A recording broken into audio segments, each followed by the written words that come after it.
Hey everybody, it is a glorious morning. Sun is shining, birds are singing, and I have a new, nice, practical project that I want to share with you. It's going to be a great day. I'm Joe, and welcome to Timberworks, Idaho. Got a new project today, putting a gate in this space right here. It's going to be a fantastic little project. I'll take you through it from start to finish. Right now I'm just getting some measurements so we can get a drawing going, and then we're off to the races. So stay tuned.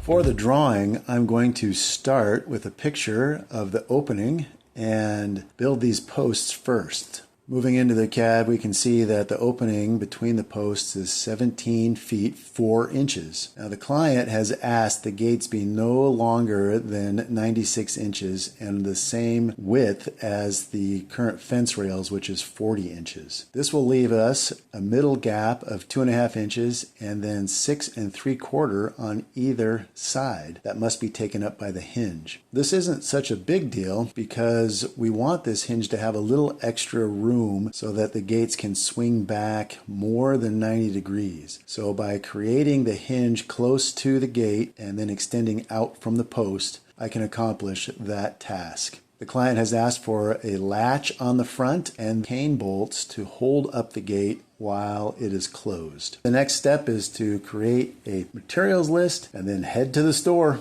Okay, so you saw in the drawings that these gates have quite a bit of custom metalwork. So I'm here now at the steel supplier to pick up the steel we need to make those parts. So I'm going to take this drawing in to the steel supplier here. We're going to talk about this hinge, get the right pieces of metal to make this hinge work. Well, steel supplier is pretty busy today. Got my pieces in and they're cutting them right now. I just have a couple more. I'll get them tied up and then I'll get on my way. All right, got my steel all ready to get rolling.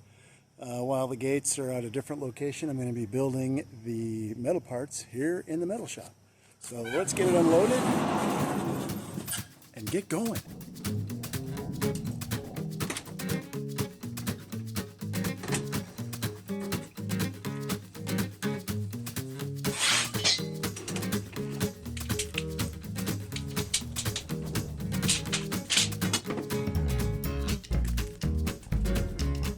Okay, the first thing I'm going to start on are those hinges that we had the steel supplier help us out with on the right type of metal.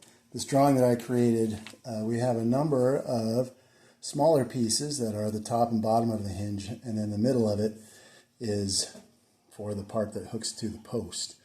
And if you zoom in there, you can see there's a little spacer on that hinge, and that spacer is there just to allow for a little bit extra swing angle.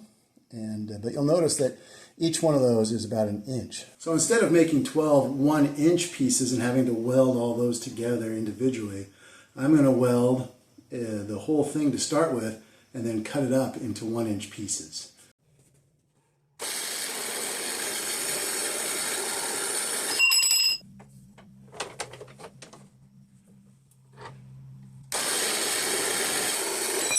Okay, here I have the two pieces, roughly 15 inches long each. I'm going to weld this square onto that pipe, and then we're going to cut it into the individual pieces.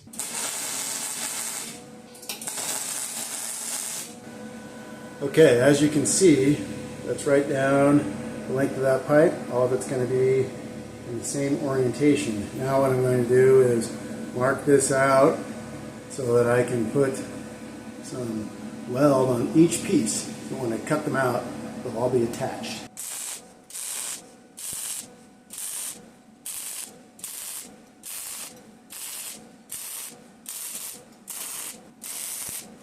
Okay, so I've got my piece set in here. I have this nifty little stopper. This allows me to basically just set up a spot. Even though I'm already marked out, I'm just going to set that up so that now I can just slide over to that stop and ready to go.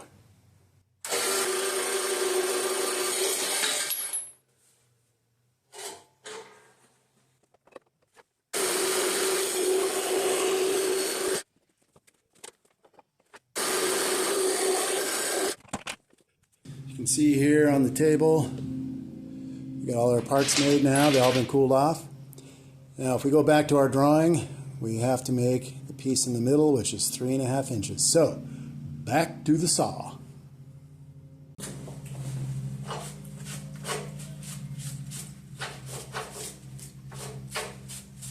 It helps to keep your saw clean.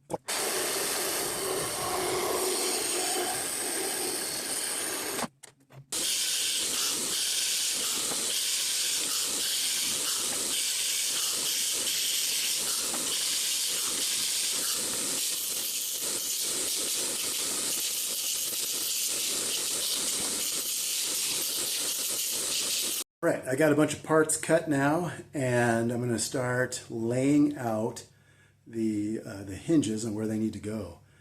Okay, so far so good. Got my center line marked on both of these, and I got the spots where the hinges are going to go. And so now I'm ready to drill those holes.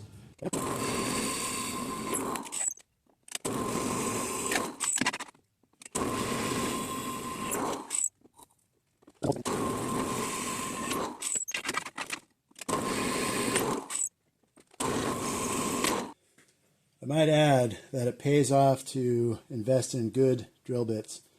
And you're drilling metal and you get these curls like this, you know your drill bit's nice and sharp.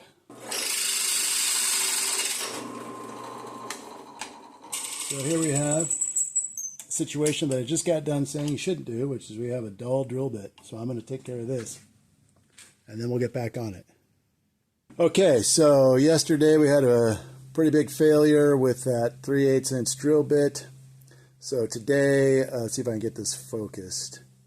I'm going to go with this step drill instead and drill down through the 3/8 step.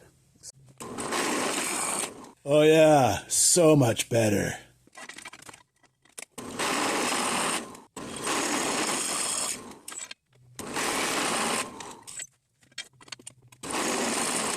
Now what I need to do is drill the holes that will attach this to the post. So I'm going to mark these out and get these holes going.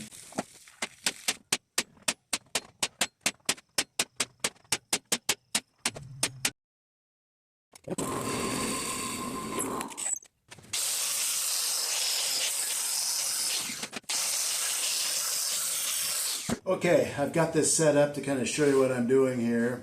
I have the piece for the other side sitting here for reference, and then this one's set up. So what I've done is I've put the hinge pin through all of the pieces, and now I'm going to clamp this down and get it in the right position.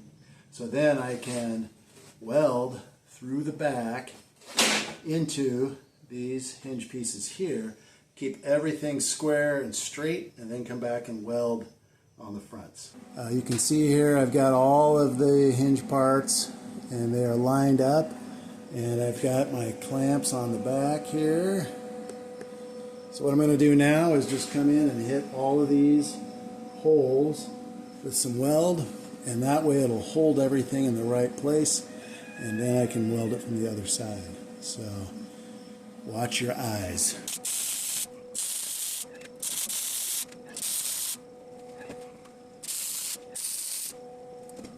As you can see here, I'm clamped to the table. Now I'm going to go around and weld every post.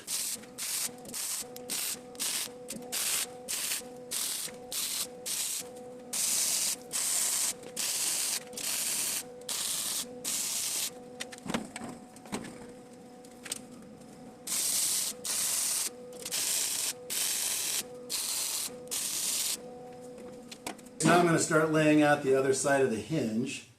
You think of this part as being against the gate, and this part as being against the post.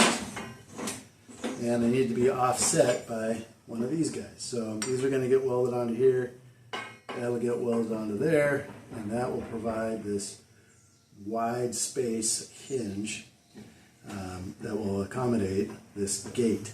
What I've done here now is to set up some jigs and some spacers. I got spacers underneath this part, spacer underneath here, everything's clamped up, and what that's going to let me do now is to tack everything together, make sure that it's all square and all even.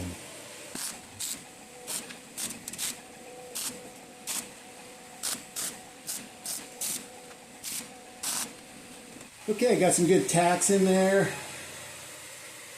Everything appears to be square, so I'm going to fashion a couple of gussets to go in here before I weld that to keep it all square.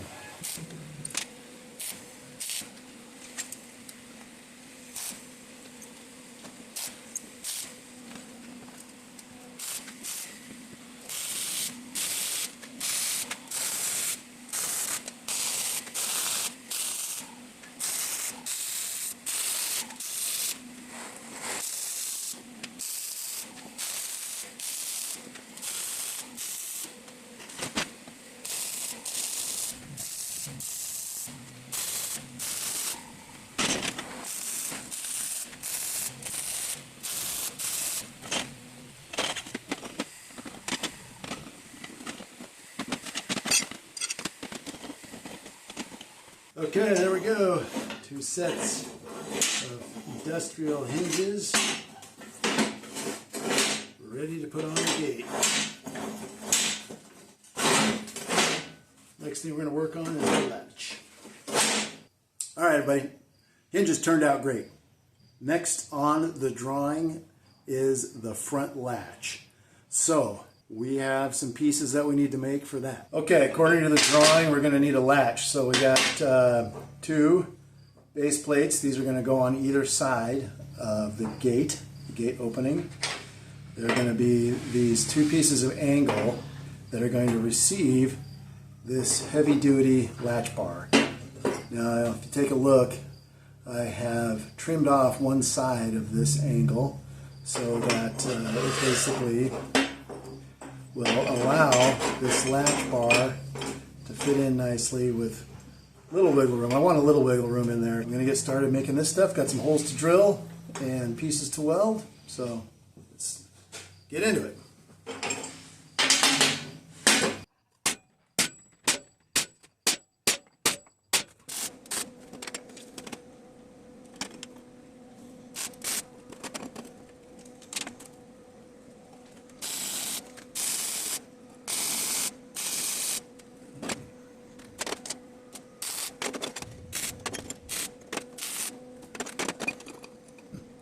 This will be the latch side, and this will open up like that, and then it will close to latch it. So might put a little lock tab on here, I'm not sure, but I countersunk all the holes so we can drop in the right kind of bolt, make sure there's plenty of clearance here for this thing to swing.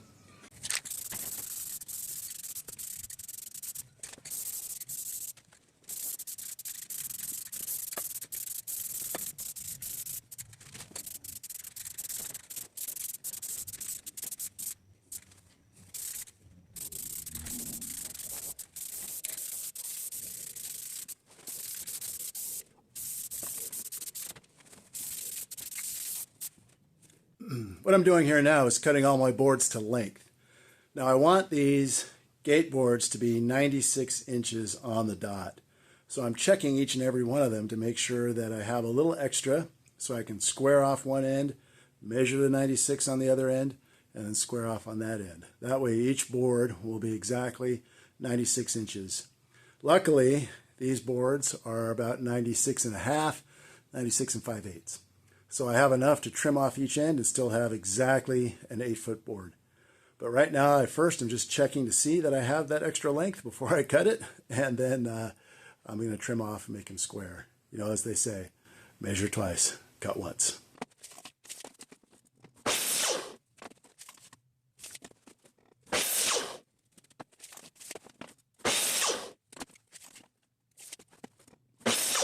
This board has a better edge on this end.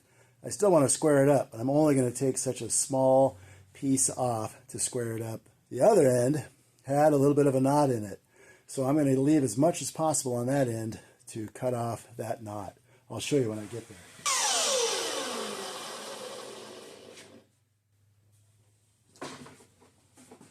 You see how we have this little knot right here, this little hole, plus a little bit of a crack, some checking going on here.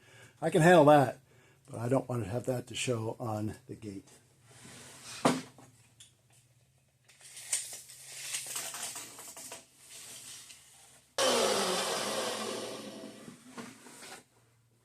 Okay, some left in there, but I got most of it out. And once I get done with this, that's not going to be visible. So all in all, a success, although I did have a little piece chip off here.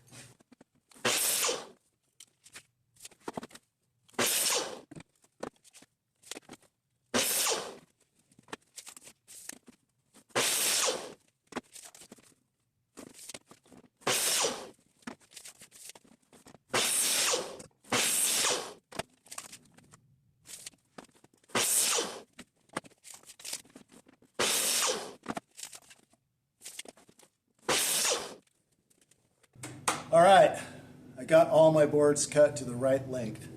This gate is 40 inches tall by 8 feet long. And when I go to lay this out, I want it to be perfectly square. So I'm going to show you a little trick that I use to get gates perfectly square every single time.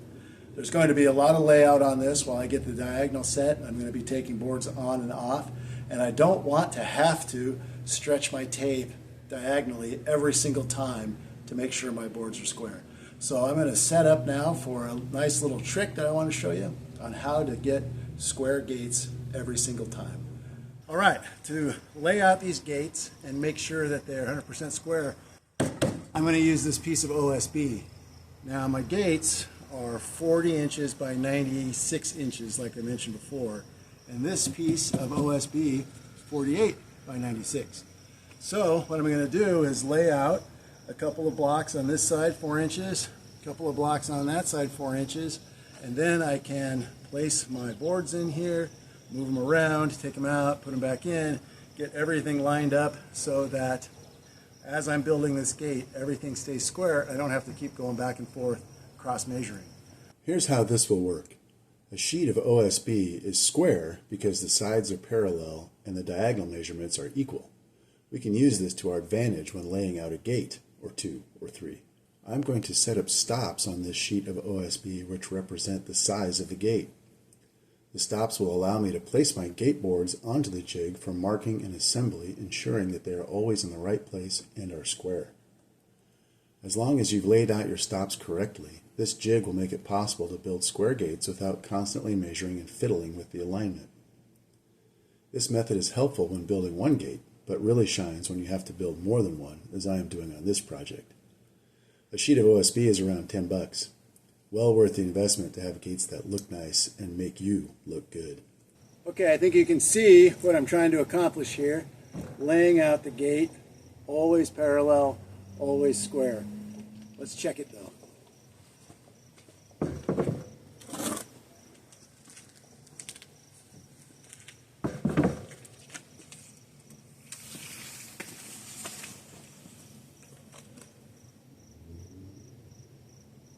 Three and 7/8.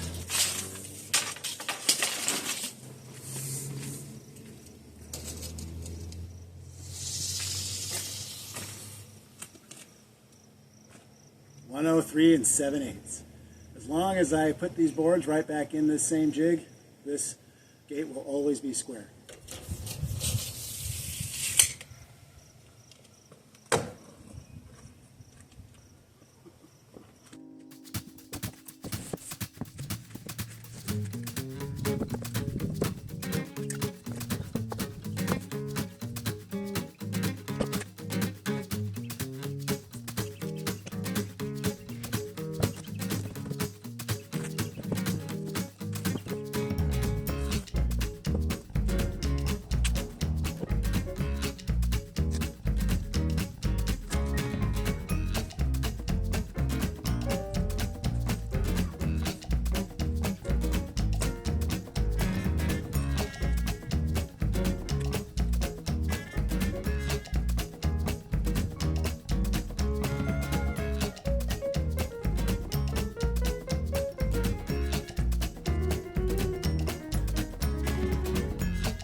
Okay, so what I'm doing here is laying out my diagonal.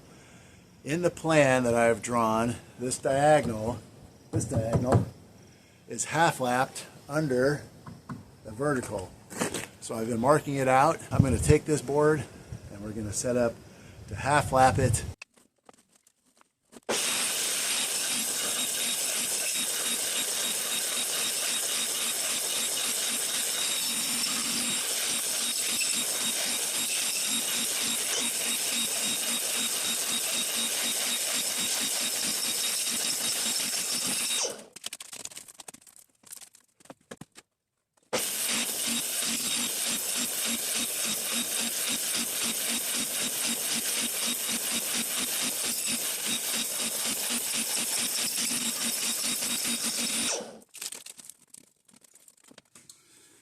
Now I need this spacer here because I've elevated the saw to only cut a certain depth, and when I get to the back of it, it's not all the way back to my fence.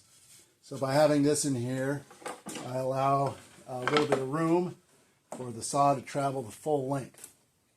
Also, even though I have my miter clamp tightened down as tight as I can get it, which is probably over tight, this is still moving a little bit, mostly because it's pretty close to a detent. So I'm going to make sure I cut that first cut, and then as I'm going along, it doesn't really matter if this angle changes. That first cut's going to be right.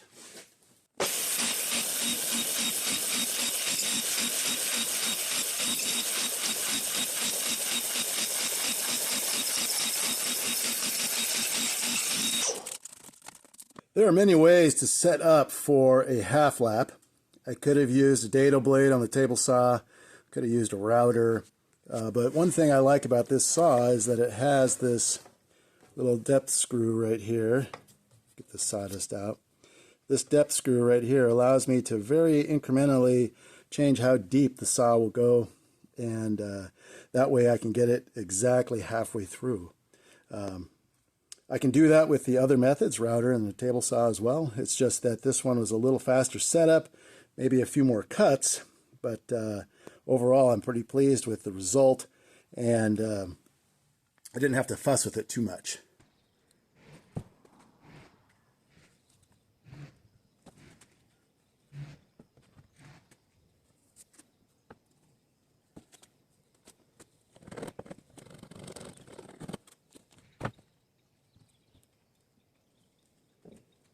Well, that lined up nicely. The half laps look good. I will trim off the corners afterwards, but now I'm going to put this whole thing together. This is going to be the back side, so I'm going to put all my screws in on this side. I like to measure out, mark my screws, and I'm also going to glue every joint so everything looks good.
There you have it.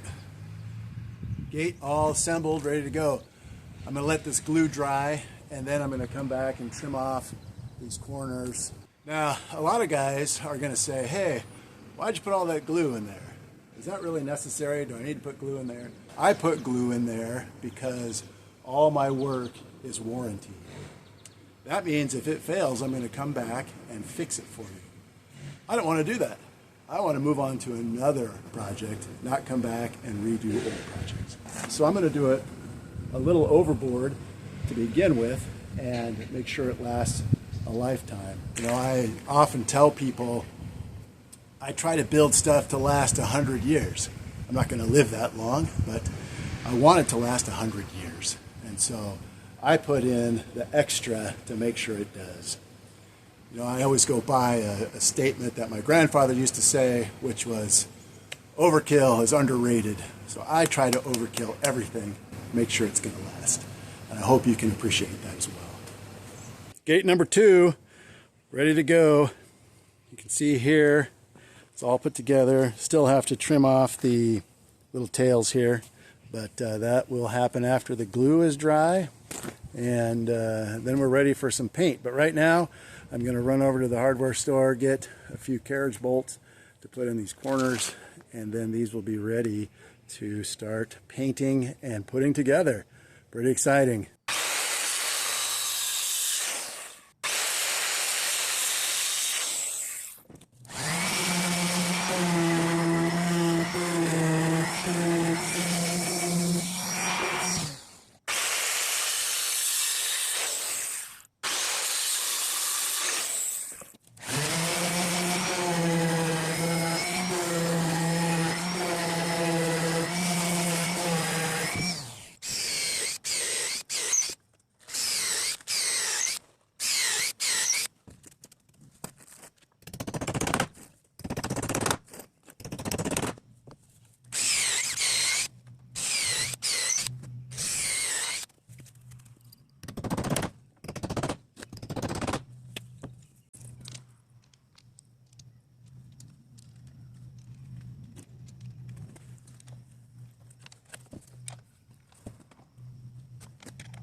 Note, before I get everything inside, you might have seen me using this hammer right here.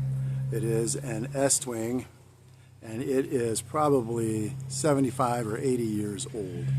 The handle is long since gone. I replaced the handle with a new stacked leather handle, but this was my grandfather's, and then it became my dad's, and now it is available for me to use. So just a little nostalgia on a great hammer.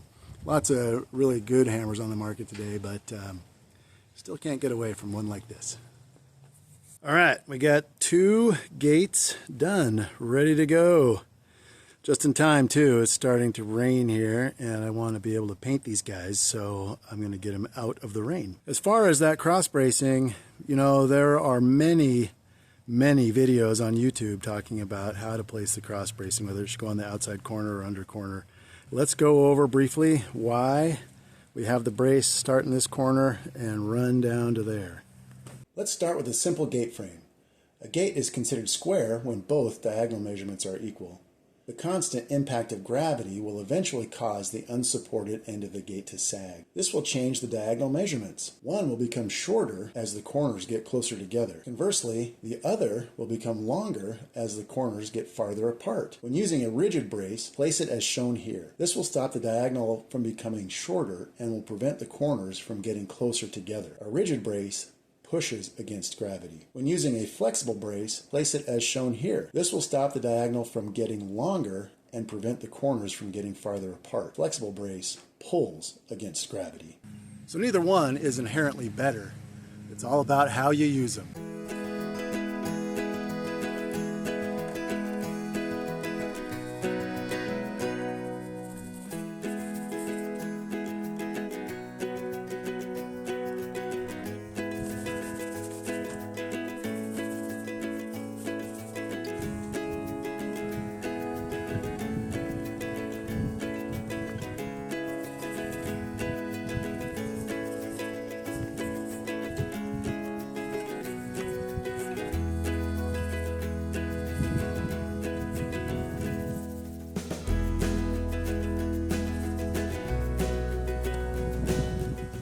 got the painting started on the gates and they're drying now. The client has come to me and has said, hey, can we replace the caps on those big posts out front? Right now it's just a simple 2x10, I think, and they've been warping and changing. So he'd like to replace those and put something a little more substantial. So I have these cedar 2x12s, really nice.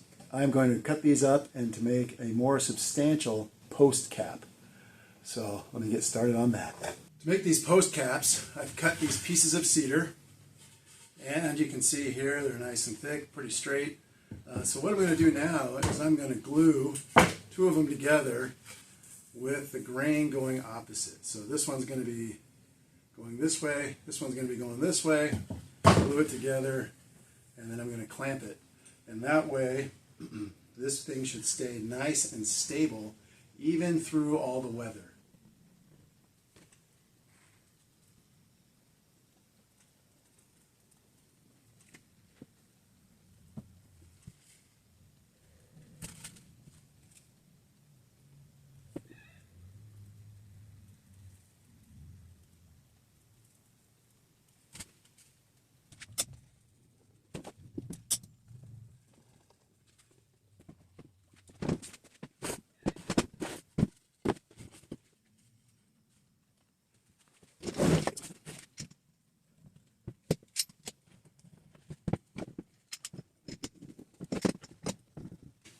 Okay, so in addition to crisscrossing the grain like plywood, you can see here on this end that the end grain is basically a smiley face up. And on this piece, it's a smiley face down. No matter how this tries to move, it's going to be countered by the piece above or below it. This should stay flat and true for a long time. All right, gates are painted. Hardware is painted, and so now comes the fun part, putting it all together. I think to commemorate this occasion, I'm going to break out the orange work shirt. Full disclosure, my wife does not appreciate the orange work shirt, but gotta live dangerously. All right, I've disassembled the hinge and I've clamped it up to my gate, and now I'm going to mark all my holes and drill some pilot holes in here for the bolts that are going to hold this part of the hinge on.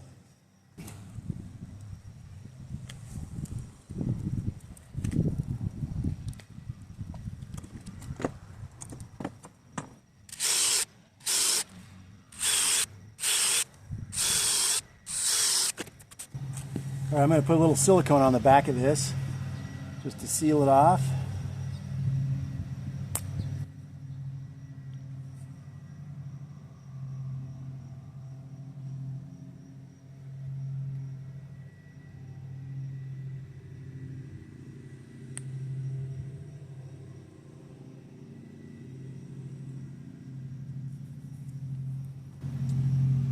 Hopefully that will prevent water intrusion into those screws. Now I'm going to just kind of get everything set up here.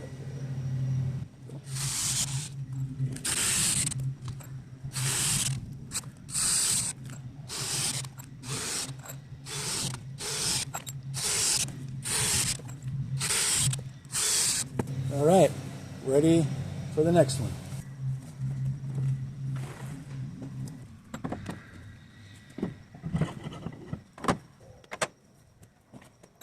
Hey, got the gates loaded up, tools in the truck. Let's head over to the installation site. It's not very far away.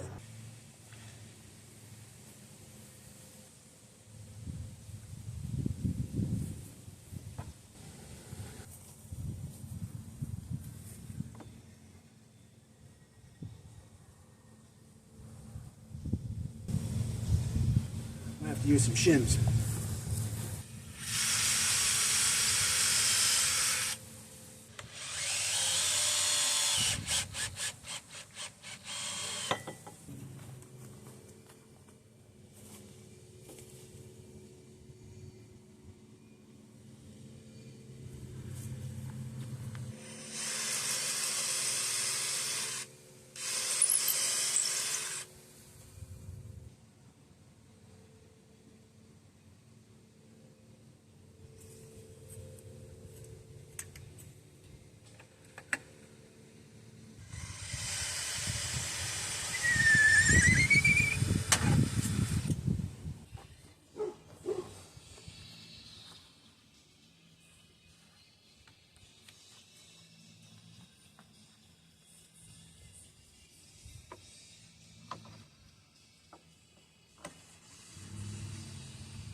As you can see here, this space between this post and the hinge is pretty big.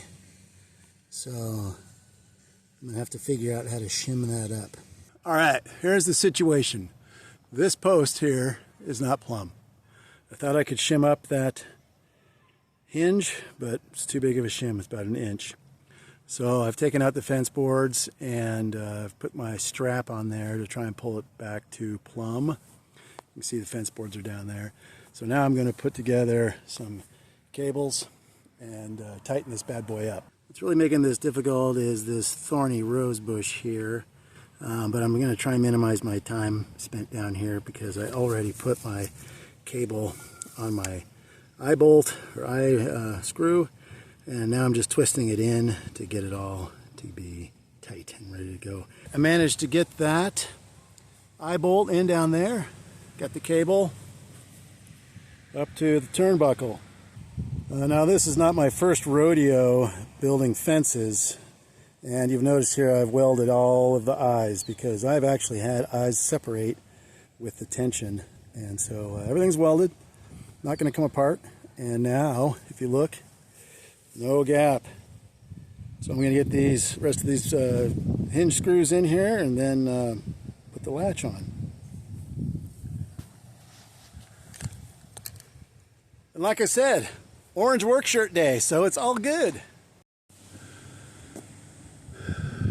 All right, now I have that post all set up and the gates are installed. Everything's level. Got kind of a storm coming in tonight, so I put this piece of wood on here just to keep it while I get the latch finished. Here's the latch, and I got a little bit of work to do on it. You can tell we've been working hard. Got the wings. Gonna tuck those in. Can't go to the store tonight with the wings. So I'll see you tomorrow. As you can see here, this big post is actually a surround around another post. And that post is pretty rotten. So I'm going to put a piece in here to secure our post cap. So I'm going to put something in here like that and make it possible to drill down into something solid for our post cap. I hope you can see this, but I've left just a little bit of the outside proud of the new piece I'm putting in. That way when I put the cap on, it'll suck right around the outside of this without standing up. So just a little teeny trick right here. Leave a little bit. I think it looks pretty good.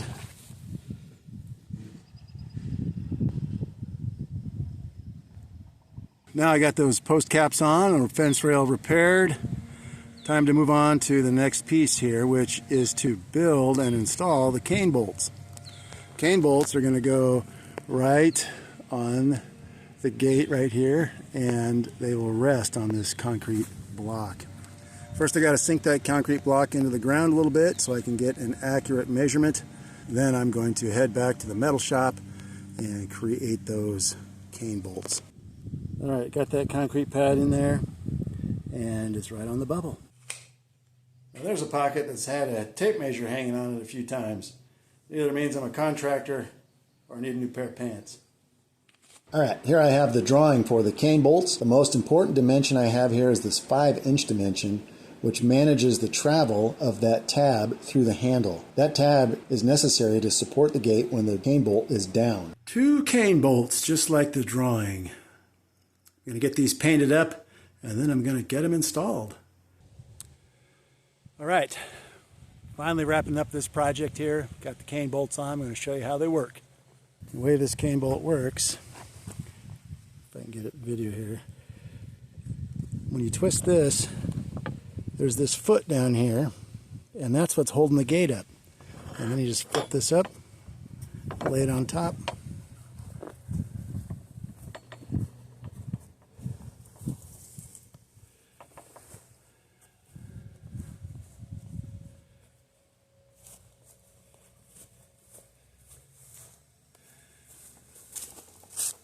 The way that piece works is it just turns right underneath and lifts the gate up so that it stays at the right height. Looking at it from this side, got this nice latch here.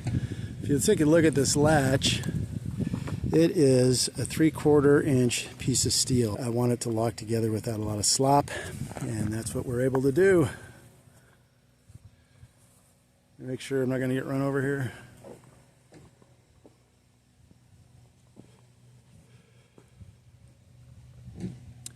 All right, looking good. I think this project's finished.